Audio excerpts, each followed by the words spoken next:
Welcome to Play the Game. If you enjoy tabletop role-playing games, campaign design, and thinking about why games work, then like, subscribe, and ring the notification bell. It really helps the channel grow. In the last episode, we talked about hard science fiction and how games like Traveller can build their worlds from the bottom up using consistent scientific rules. Today, we're moving to the opposite end of the spectrum. Today we'll be talking about science fantasy, using Star Wars as our primary example, and how the rules change the way you design campaigns, characters, and adventures. You've got to play the game. This isn't a character creation guide. That will come later. This is about choosing the game and what differences it has from other types, that you can start at session 0 with a list of things that need to be done. Instead, this is about understanding the kind of universe that you're building. Before we discuss Star Wars, we need to understand what every RPG campaign operates on 3 levels. Strategy, this is the big picture. What is the campaign about? Destroying the Death Star, stopping an empire, finding our ancient artifacts. This is what the campaign explores. Operations. Operations are about the characters. Who are the players? Smugglers, Jedi, explorers, rebels, mercenaries? Each of these will have a decision to be made about character creation and about the designs to be made by the GM as to which adventures they go on. Tactics. Finally, what there are tactics. These are the individual adventures. The heroes need to rescue prisoners, steal supplies. Not every adventure has to advance the main story. Sometimes the party will simply help ordinary people. These adventures will make the universe feel alive. When Star Wars was released in 1977, many science fiction fans argued, this isn't science fiction, it's fantasy. Why?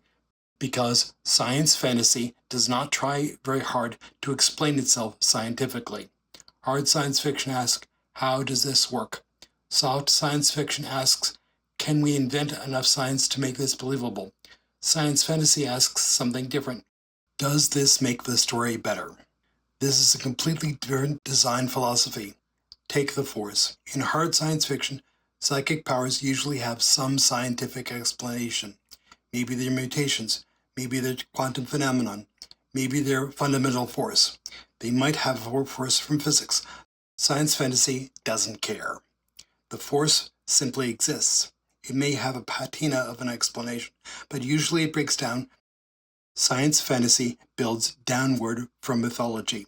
The emotional truth matters more than the scientific explanation. Think of world building like constructing a building. Hard science fiction builds from the foundations upwards. Physics, chemistry, biology, technology, society, everything follows naturally. Soft science fiction begins with the story it wants to tell. Then it creates enough science fiction justification to support that story. Dune is an excellent example. Frank Herbert was not really writing a novel about space travel. He was writing about oil, politics, religion, power. The Holtzman effect exists because it supports these themes. Science fantasy takes it a step further and asks, what would be the coolest? The role of cool takes center stage. What would be the most dramatic? The universe bends itself around that answer. This is why Star Wars feels mythic rather than scientific. In Fantasy Flight's Star Wars RPG, characters begin with 6 characteristics: brawn, agility, intellect, cunning, willpower, presence. They are between 1 and 6. These determine what your characters can naturally accomplish. But these numbers aren't the first thing you should think about. The first question is, who is this person? What do they want? What story are they part of? Narrative comes first. One of the most interesting mechanics is obligation. Everybody owes something: a debt, a promise, a responsibility, an addiction, a family. That obligation constantly pulls the character into new stories. You can get more points by taking penalties in one area to reward in another. It's both a storytelling and a burden. Then comes career. Depending on your game that you're playing, the focus changes. The edge of empire is at the fringe of the empire, where scum, villainy, and fringe survivalists ply their trade. The bounty hunter deals a rough kind of justice where there is not law. The assassin takes out a single target as an instrument of policy.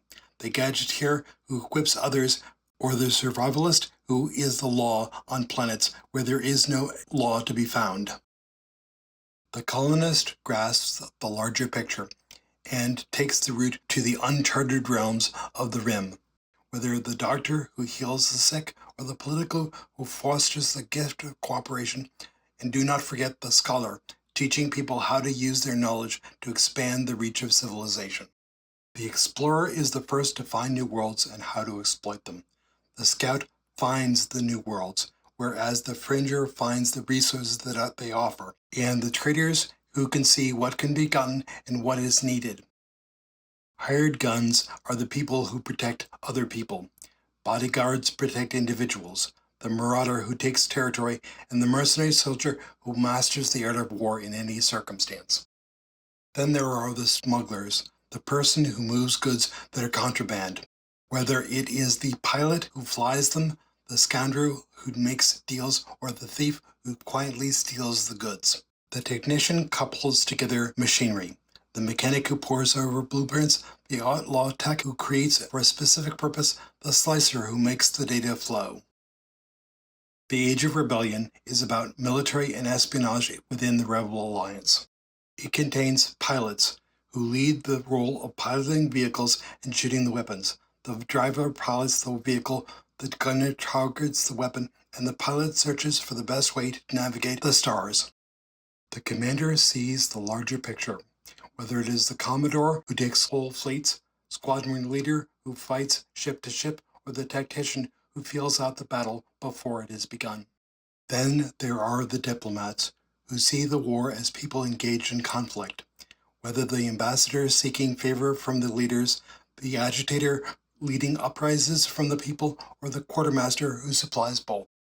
The engineer keeps the whole conflict in technology. The mechanic who repairs things to make them go, the saboteur who makes things stop, or the scientist who will invent new capabilities on the fly. Soldiers are the people who take up arms in conflict, whether it is the commando who strikes at the heart of the enemy, the medic who tends to the wounded, or the sharpshooter who picks a specific target. Spies come out of nowhere, whether it is being an infiltrator who has a specific objective, a scout to find out how to get the whole structure by knowing the battle, the slicer who tells where the data is and how to retrieve it. Force and Destiny is the book which explores the Force and its servants and masters. The counselor seeks peace through discourse. Healers through the body, the Neiman discipline who uses combat with force, including the lightsaber, and the sages through universal discourse. Guardian uses the Force to help others. Whether it is peacekeepers to stop tyrants, protectors to stop individual people from tyranny, or defenders to put themselves in harm's way. Mystics study the ebb and flow of the Force. We have advisors to those being in charge, Makeshi duelists who take on specific combat, or seers who can feel the Force around them. Seekers put themselves in a hostile environment to be the apex predator, the Atara striker, the hunter, and the pathfinder. The Sentinels are pragmatic in their approach to being the shining beacons or the schemers on the dark side of the Force. The artisan who builds with tools, the Shadow who directly confronts the dark side of the Force, the Sheen expert who are the masters of the lightsaber as a weapon. Warriors are those who take the battle to the enemy. Aggressors imitate by the sheer presence of the Force. Shin Cho Knights are the elite in terms of the lightsaber. The Starfader ace leaps into combat with the fighter and pits the Force against the enormous power of a starship. The struggle between light and dark side of the Force comes in with every encounter, but it emphasizes a different style of campaign. Each book has a different take. Force and Destiny uses morality. Edge of Empire uses obligation. Age of Rebellion uses duty. Each is slightly different. Obligation represents a past debt which must be paid. Duty represents an allegiance to a cause which gives help or hinders if not done. Each time duty reaches 100, your rank improves and the benefits grow higher, such as cash. Morality tracks which side of the force you are on. Unlike obligation and duty, this is more personal and gives rewards using higher levels of power, such as command over troops. One reason this RPG feels cinematic is its dice. Most games ask, did you succeed or fail? Star Wars asks 3 questions. First, did you succeed? Second, what happened? Third, was there an extraordinary twist? Success and failure determines whether you accomplished your goal. Advantage and threat determine whether something helpful or harmful happens alongside it. Then there are triumph and despair. These are major story moments. You can actually succeed and still create a disaster, or fail and accidentally discover something valuable. The result is much more cinematic storytelling, exactly what science fantasy wants. Thus, the dice come in several types, all of them make up the pool. Positive dice come from the character sheet. They have good, success, and advantage. Ability dice are green, 8-sided die with the attributes. The ability dice are yellow D12s. They upgrade from ability dice for skills. They work on success and advantage. Boost dice, blue D6, add to success. Negative dice are failure and threat. Difficulty dice are purple D8s. Challenge dice are red D12s and upgrade from difficulty dice where there is elite opposition or obstacles. Setback dice are black D6. Forest dice are D12s and they are white and they deliver picks. Black for the dark side and the outland for light. They are neutral. At the beginning of an adventure, a white die is rolled and that is how many tokens are put out.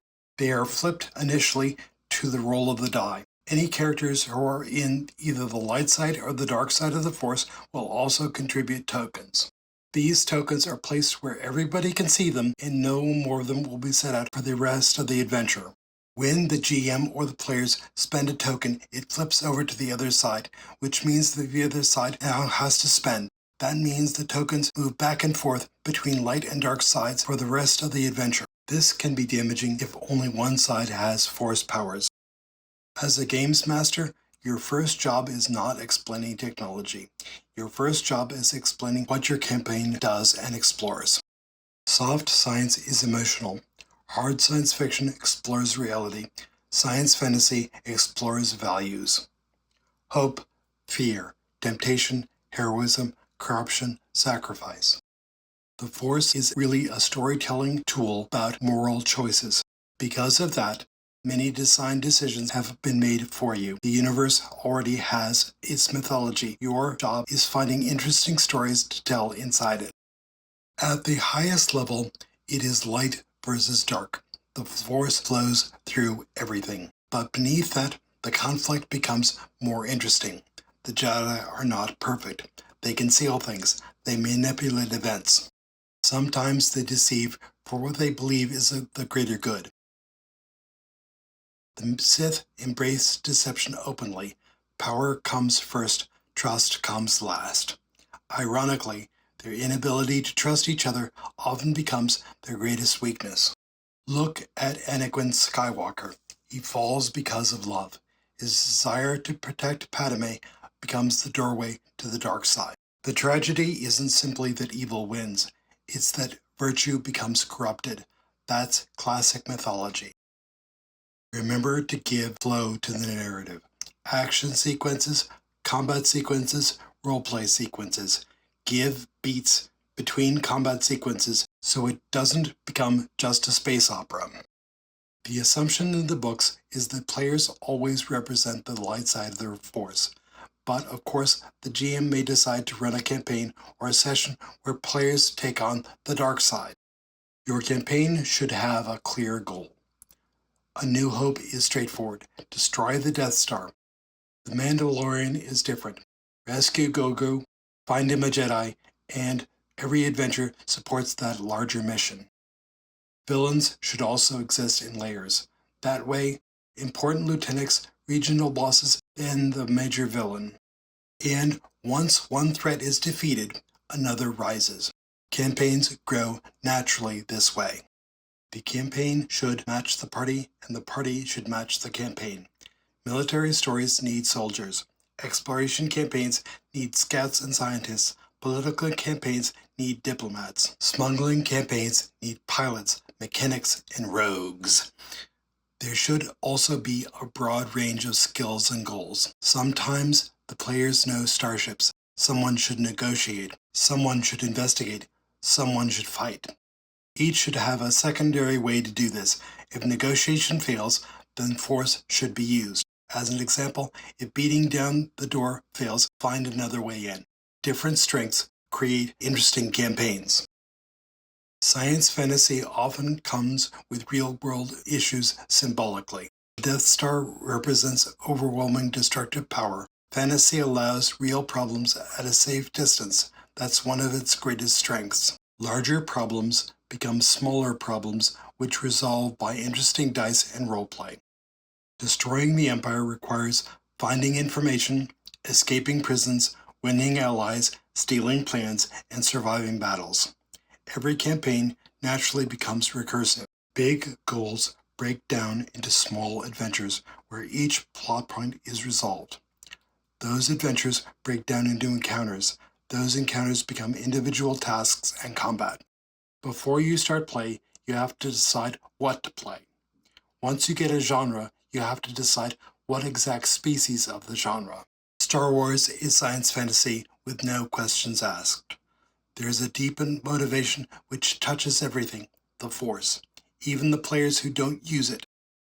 Science fantasy isn't about explaining everything. It is about creating an emotional truth in a cinematic screen. Remember the 3 levels: strategies of the campaign, operations of the characters and the opposition, and tactics are today's adventure. Think about that from the top down. Start with the themes, assemble a party, build exciting stories. Then let the rules support those stories, because science fiction isn't trying to convince us that everything is scientifically possible. It's trying to convince us that the heroes and the choices that they make matter. If you enjoy this episode, please like, subscribe, and leave a comment below. Next time, soft science fiction with Star Trek. Until next time.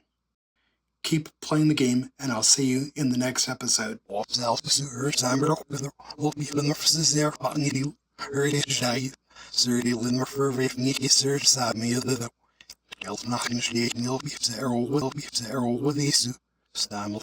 Force will be with you, always.